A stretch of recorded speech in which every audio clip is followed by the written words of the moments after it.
لکوبانی هنرمندکی جوان به نام جومرد مصطفی مسلم که باوی ویژ عالی داعش و هاتب رواندن حتی نها چارنویس باوی ندیاره دمال خود داوی لجیان خوانی حتی نها صدم بریار خو کشتنوی ندیاره شفا در باسبوی جومرد مسلم کل آلت نفس دخست بلور نی دودک 35 سالی بو باوی 2005 بو لباجار کوبانی انتحار کرد جومرد مسلم کره مامسته زمان عربی لدبستان کوبانی مصطفی مسلم بو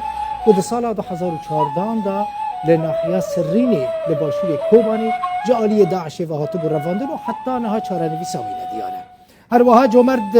مصطفی مسلم خارزی هر دو هنرمند ناسکری لکوبانی رشید صوفی و خالد صوفی